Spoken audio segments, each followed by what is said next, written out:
biases. We all have them. And the more we are aware of them, the less negative impact they will have on our behavior and performance. But what are the biggest biases for us as leaders? And how can we be both more aware of them and better equipped to work with them? Well, those are the questions we're exploring today. Welcome to another episode of the Remarkable Leadership Podcast, where we are helping leaders grow personally and professionally to lead more effectively, make a bigger positive difference for their teams, organizations, and the world. It's a pretty cool thing to do that I get to do, and I'm glad that you're here with me. If you are listening to this podcast in the future, you could be with us live. There are people with us live, and you could be watching it rather than listening, which you might be doing. And so if you want to find out when and how that's happening, you can sign up for our Facebook or LinkedIn groups to get all that information, pertinent information. You can go to remarkablepodcast.com/Facebook or remarkablepodcast.com/LinkedIn to get all that inside scoop, and then hopefully join us in the future. Today's episode is brought to you by our Remarkable Master Classes. Pick from 13 important life and leadership skills to help you become a more effective, productive, and confident leader while overcoming some of your toughest challenges. You can learn more and sign up at remarkablemasterclass.com. And now, without further ado, I'm going to bring in our guest. I'm going to add her to the screen, and I'm going to introduce her to you, and we're going to dive in. My guest today is Lisa Tromba. She is a seasoned executive expert in executive search and leadership solutions. She's the founder of Lisa Tromba Associates and Leadership Intelligence Services. Her career spans notable roles at global firms like Odgers Berndsen and A.T. Kearney, and she brings a wealth of experience from her time at IBM as well. She holds a master's degree in communication from Fairfield University, is skilled in various leadership assessment tools. She also publishes a newsletter that delves into leadership insights and ideas called Leader Edge. And she has a book, a brand new book, which will be the focus of our conversation today. It is called Mind Knots: Understanding the Cognitive and Emotional Biases That Prevent Rational Leadership. And with that, enough of me. Lisa, welcome. Thank you. That's quite the introduction, Kevin. I appreciate it. Good to be here. Thank you for your interest in the book and for the invitation to join your audience. Well, I'm happy to have you, and I've been looking forward to this conversation. So I will tell you all that before I have someone on the show, if there's a book, which there almost always is, I have reviewed the book to decide if I'm going to ask the person to join me or not. And then I've typically read all or nearly all of the book before the time comes, but usually it's just in the days right before I do the show. But this particular book I received when I was working on the manuscript for my new book. And I actually read part of it to help me think about a couple of things I was working on. So I read some of it earlier, and then I read the rest of it in the last couple of days. So Lisa, so glad to have you here. We're going to talk about mind knots or biases, I suppose. But before we go too much further, beyond that bio introduction that I shared with everybody, like, tell us a little bit about how you end up, like, when you were 5, you didn't say, I think I want to do executive search someday. Like, how do you end up doing this work, and what sort of leads you to the book? Yeah, no, you're right. When I was 5, no, I did not think about that. Not even when you were 15, probably. No, I mean, I grew up in a very sort of blue collar family and environment. I would say, my mom and dad probably didn't even know what CEO meant. I mean, that was sort of the level at which I started. But, I was different, and you grow up in an environment like that. It's sort of scripted. Everyone has a preconceived notion about how their daughter's going to grow up and what they should be doing and how the son's going to grow up. And, so for my brother, he was going to be the doctor or something. He, in fact, now is a scientist. And for me, I was supposed to get married and have children and raise a family, right? But my brain never worked like that. It just didn't. I always had an incredible curiosity and always wanted to learn, just insatiable for learning. So the script never really fit me, honestly. And I, paid for my education, went through, did all the stuff that you mentioned before, and here I am. And so I was extremely fortunate to end up doing what I do right now for a living, which I love. And it was all because I worked for a few years at a private equity environment for a leader, supporting this leader who was an executive search person prior. And he hired me to work with him to manage this portfolio of 14 companies with lots of leadership um, issues and challenges. I'm sure. I learned, right? And then he took me and hired me to work in a search firm that he then ran. And it just sort of took off from there. So I'm very lucky. This was by accident, but the best thing that's happened to me.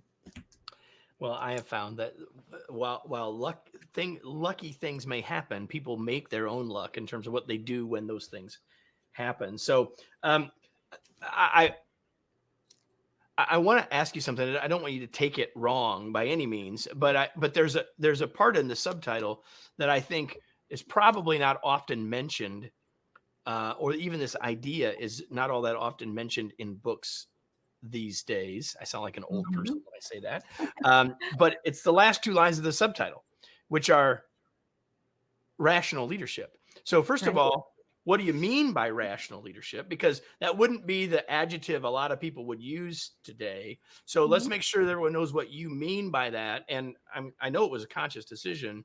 So let's talk about that before we go any further. Yeah. I mean, rational by rational, I mean leadership decisions that are made with thinking, logical thinking, right? And not impulsive, not quick responses to a stimulus of any kind. Um, those are the things that get fall by the wayside, right? Because of these biases, which I term mind knots. We're just loaded with lots of preconceived notions that sort of guide us, and they're in play every day, and they, as I say, they control the decisions we make and the actions we take. And unless we become, first of all, just understand that they exist, level number one of Yep. awareness, 100%. and then learn to be tune into ourselves and sort of pay attention to patterns of decisions we make, outcomes, how our, more importantly, our process for making those decisions, right, which then have consequences in behavioral however. um, that's really why I wrote the book. That's the core of it. And it is a leadership lens, right? So you mentioned that I, do a lot of these assessments and stuff in the course of my work. That's correct. But this is a leadership lens that I don't think many companies think about. And yet, at the root of most of what goes wrong. You use that phrase when we were chatting before the show went live. You Mhm. use that phrase leadership lens, and I use that idea and that language too. And I think you're right. I would say that the discussion, both societally and in Mhm. leadership circles, about the idea of biases is far more prevalent now than it's ever been in my lifetime. Now. Mhm. But that doesn't mean that it's a lens that we're using very often with leaders or as leaders. And so I Okay. definitely want us to get there. But one more thing before we get there, because you said calling biases knots, and throughout the book you sort of use the metaphor of the knot and the rope and all of that stuff, sort of sailor types terms. And Yeah. and before we get into some of these biases, I'm curious why that metaphor. How does that Mhm. metaphor inform us and help us look through this lens? Right. Well, because if you think of a knot, right, it's very hard. It can be very hard to untangle. And knots, the book does have a nautical theme. I was trying to lighten the cognitive load of the topic. And so, I didn't know if you you know, were like some famous sailor in your spare time no, or something. no, I do love the water and I do love boats, but no, I'm not a sailor. But it has a double meaning too, right? Because knots can tie us in place and tie us down. And if we don't know how to unravel them, there we stay. And yet, from a nautical perspective, knots can give you speed and move you forward. And so the big sort of picture takeaway from the book is, how do you recognize the knots that are prominent in you? And, my mind knots may not be my prominent mind knots may not be the same as yours, right? But I know what mine are. And so I won't let them tie me down. I've learned intervention strategies to move me forward. So you can flip them from what can be these anchors or tight woven knots to strategic assets. And that's the point in leadership, right? Because there are three truths that I always say about psychological bias. Number one is, it's a human condition. None of us are immune. Some people may think that they don't have as many biases as anybody else, but that is not true. There's the bias, like right there. We've already got that is the bias. That is the bias. And so we are, there's a mosaic of these biases or mind knots that are usually at play. It's not even usually one that we have to worry about. It's many. So it's a human condition. Nobody's immune. They represent our mental lens, and there's no way to get around that. So you go back to the question you asked before in terms of leadership. Yes, a leader's mental lens means everything, because that is the lens through which you see the world, every situation, every person, every business challenge. So therein lies why it's so crucial to pay attention to this as an individual leader and from an organizational standpoint. Because what I also say in the book, you probably saw, is as the leader goes, the organization goes. We all know that, right? Yeah. So biases are very pervasive, and many people will mirror behaviors, attitudes, emotions of a leader. So now, all of a sudden I would even say not many. Everybody does. Like, maybe not as much as some more than others, but people often say, Kevin, well, the best leaders are role models. I'm like, every leader's a role model. Like, they're watching, right? In one way or another. They're modeling, they're figuring out how the game is played on this team. Exactly. 100%. So, that's the number two of a truth about these biases. And the third thing is, they can't be eliminated ever. We own them. They're part of us. We are wired. What we can do, though, is manage them, learn to recognize them and manage them. And that's really the whole point of the book. As you saw, in every chapter, I break the chapter into 3 parts. The first part talks about the bias and what's not good about it, all the negative consequences of it, backed up with real stories, public stories that people will know. This middle of the chapter is sort of how to navigate them on an individual level through something I call the captain's compass. And the third is really the big takeaway is, guess what? These affect a whole organization, and they will. You can think it's just, within a leader. It's not.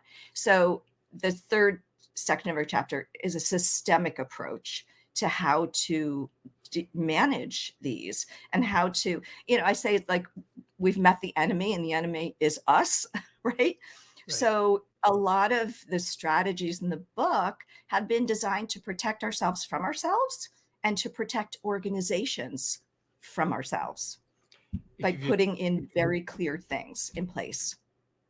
Sorry, I didn't mean to interrupt you. If you're just joining us, the book that that Lisa Tromba keeps telling you about is her new book called Mind Knots, Understanding the Cognitive and Emotional Biases that Prevent Rational Leadership. And so now I want to talk about some of these biases or biases. I'm not sure which is right. Maybe both are right. I've said both now in the last 15 minutes. So so I want to start here. There's a lot of them, and there's a lot in the book. There's no way we're going to get to all of them. And so y'all, if you like this, you need to go get a copy of the book. We'll talk to you about that at the end. But I want to start with this question. We know it's the human condition. We all have them. We can't avoid them. We can't get rid of them. We understand that. You've just told us that. That's true. The question is, when you work with leaders, especially since you work a lot with executives, are there any that you find to be more prevalent than others? that you see Yeah. showing up more that we ought to Mhm. really make sure we're sort of maybe almost hyper aware of? Yeah.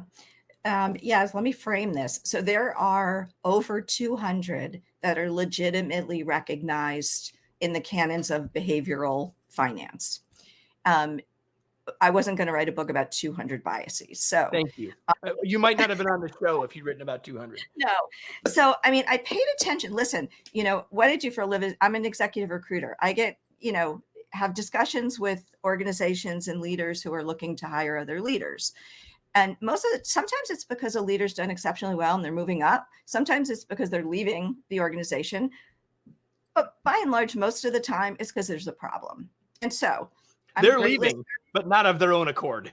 Yeah, right. And so, I am a great listener and I'm a great note taker and I watch for patterns and I put things together. Over the course of like many discussions, many searches, solving these problems, it occurred to me like, okay, if clients describe the symptoms, well, so and so's doing this and that's, doing this and that's creating this. When I started to collect all those symptoms and bucket them, there were 8 themes that just kept coming up, which really are the roots of the problems. And what are they? They're mind knots, as I call them. And those 8 were egocentric. And they're in the book. Shocking, right? They're in the That book. those 8 would be So in the book. exactly. So the headlines of my 8 chapters became those 8 prominent problems that continued to surface that I was then engaged to solve through an executive search. Egocentric bias, I would say, is probably number one because, from my perspective, because I work with leaders at a vice president level through to the C suite. These are positions of people don't like the word power, but I mean that in terms of having the ability to It's advance true. a mission and an organization. Yes. So with that comes typically an ego, the varying intensities. But I would say that's probably the number one bias that manifests in problems, if not managed. Okay. Curse of knowledge is another, because again, at, as you get up the ladder, you can be very expert in something.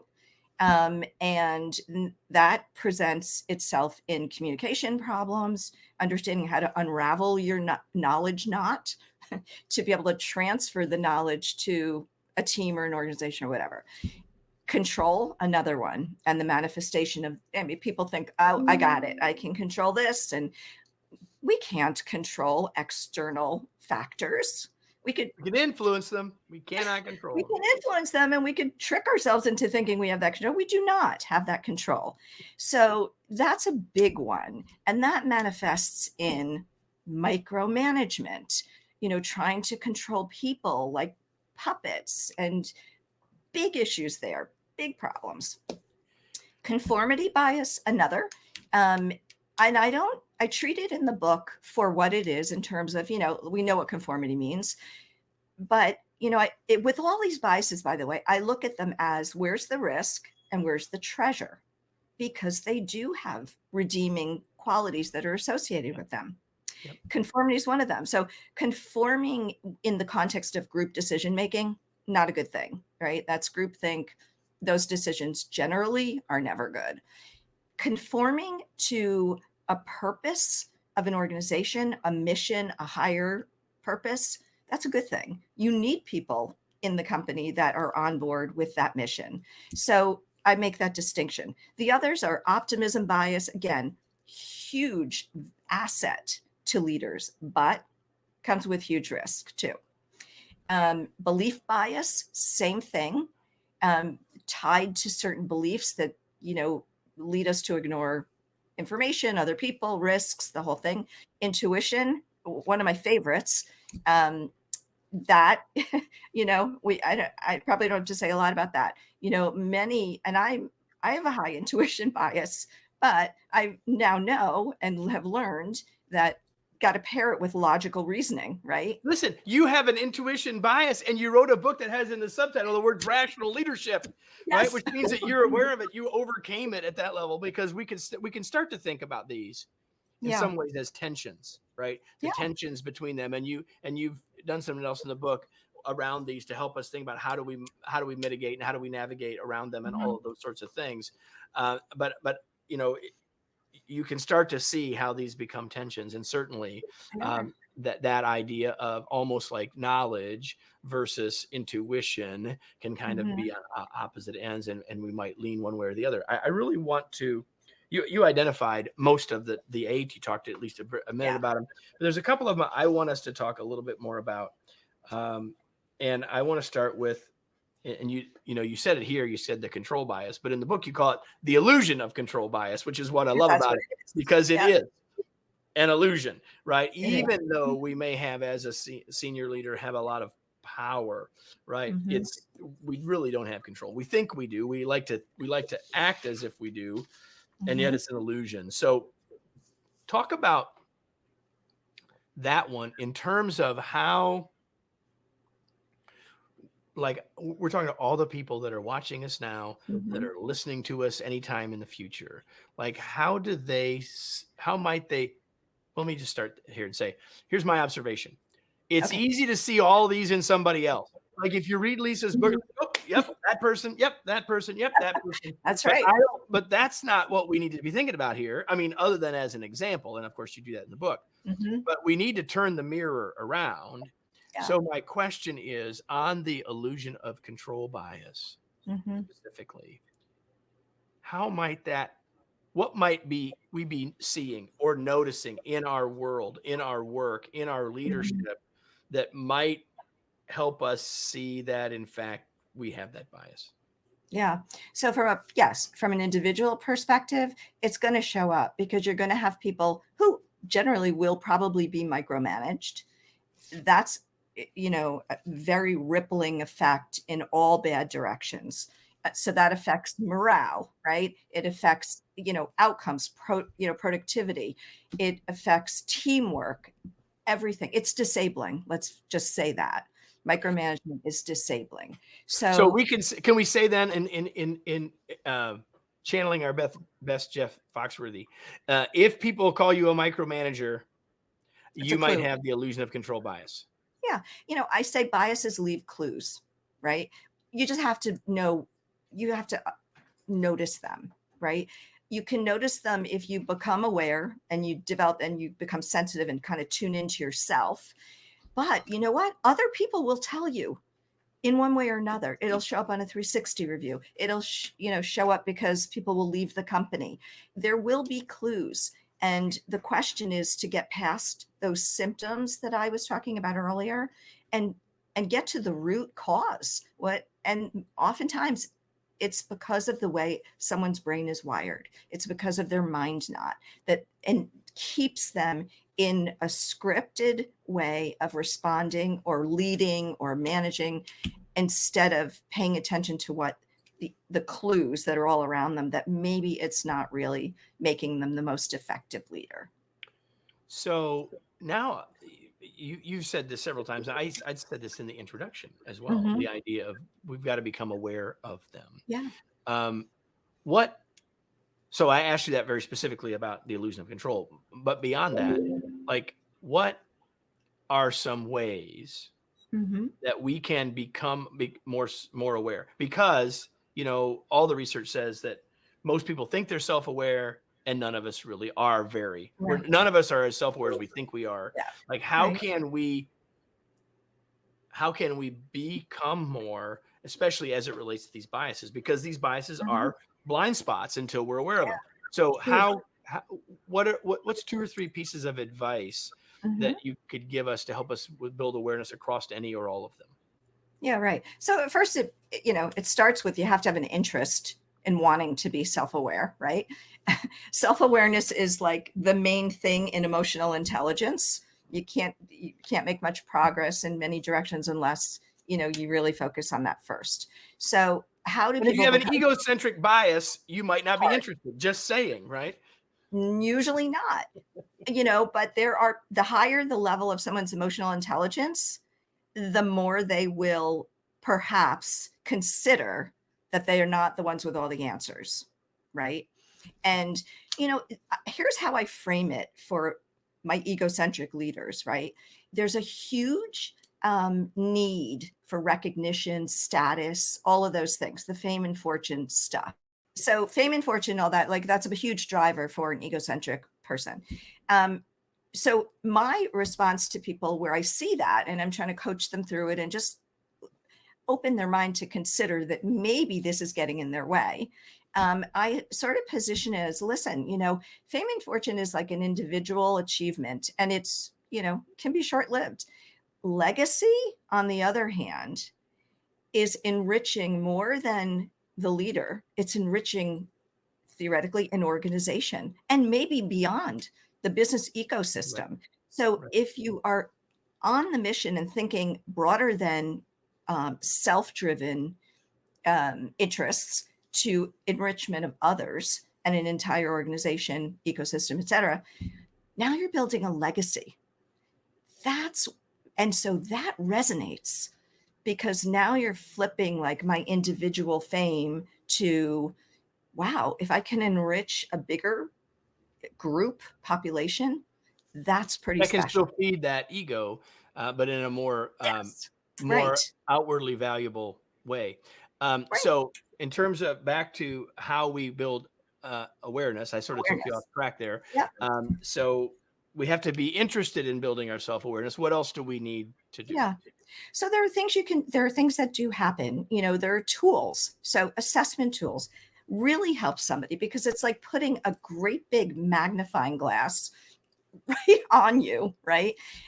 These are objective tools. I'm not here to say like 100%, but what they are great at is indicators, and they provide us with the right questions to ask somebody to get to what we need to work on. So that's a huge tool in awareness, self-awareness, listening to other people, getting perspectives, critical in leadership, critical to, from a leadership team standpoint, that is a non-negotiable.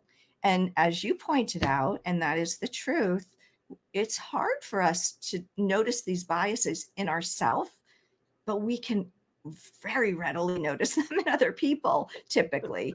So when people are pointing something out or have something to say, listen, just listen and consider that maybe there's a possibility, there's like an ounce of truth in there that you can work with.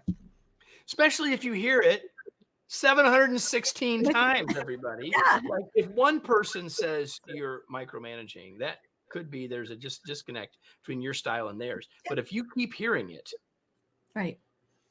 it's you said it earlier, biases leave clues. The Mhm. clue gets stronger with every Right. time the feedback gets repeated. Exactly. Or, you can have a case where there's, a CEO who perhaps grew up in the finance track, was a CFO, or grew up in the market and was a CMO before they achieved the CEO. If they can't step out of that very focused expert role, they they tend to micromanage those functions, Right. right? Because that's So that's under awareness, right? When all of a sudden, things aren't moving, the operating plan's not unfolding from the bigger picture of it, strategies aren't getting done because you're so focused on one thing that is not your job anymore, right. right? You're 100%. managing what you know.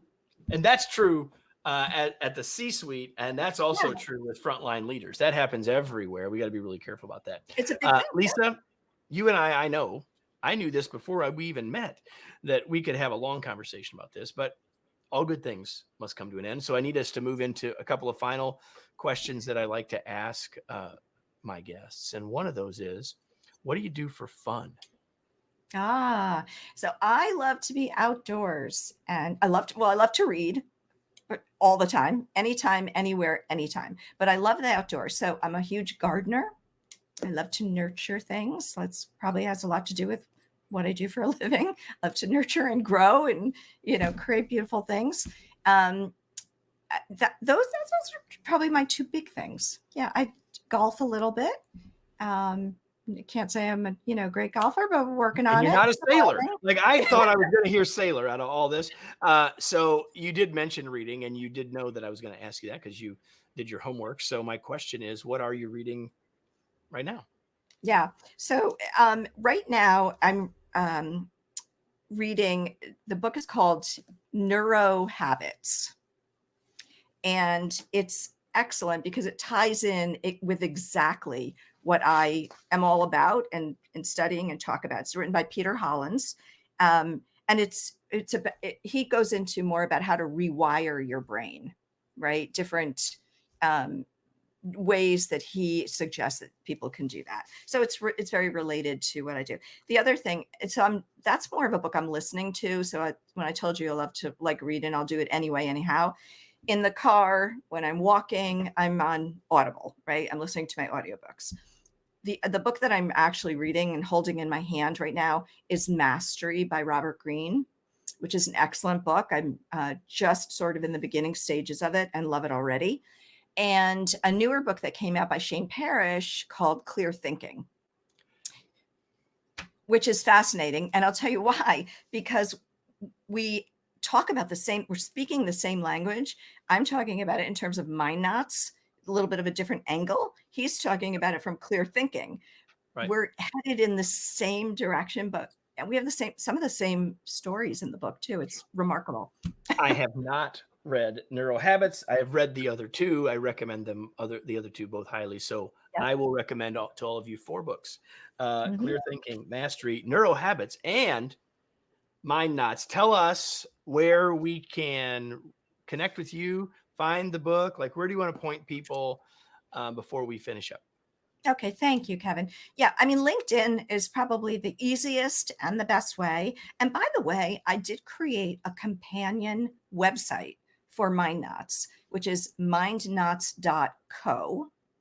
And that's another way to learn more about this. I really explore 40 plus biases on the website because those are all mentioned in the book. They're not the core, but they're, this is a mosaic thing, right? Like I said from the beginning. So those biases matter. So that's a possibility. My Nuts is on Amazon, and my website for my executive search business is luisitromba.com. And it's on the screen if you're watching. And if not, all of those links will be in the show notes for you all. So before we go, everybody, I have a question that I ask all of you every week, every episode. And it's the same 2 words every time. And the question is, now what? It's my favorite 2-word question because it's the question of action. So you've been hopefully enjoying this conversation and gotten some insights from it. But there's been a tremendous amount of things that we've talked about that you could go out and apply right away. Maybe you've taken a leadership assessment and it's time to go back and look at it again. Yeah. Maybe it's thinking about how you can be a little more interested in your own self-awareness. Maybe one of the biases we talked about is something that really hit home for you, and you want to pick up this book, or you want to in other ways research that bias to say, how is it impacting what I'm doing? My point here is whatever just listening will not get you the results that will really choosing to say, I'm going to take some action as a result. Hope that you will do that. Lisa, Yeah. thanks so much for being here. It was a pleasure to have you. Thank you, Kevin. It was a pleasure to be here, and hopefully this has been helpful to everyone in the audience. I'm confident that it has been, and I hope that if you have been with us before, you know this. But if you haven't, you now will know that we do this every week. If you're on the podcast, every week there's a new episode, and every week there's a new episode that's just me in about 4 or 5 minutes long as well. But every week, another interview, another conversation with an expert. I hope you'll come back and join us. Hope you'll like and subscribe. You know what to do and all that, because every week we'll be back with another episode of the Remarkable Leadership Podcast. Thanks, everybody.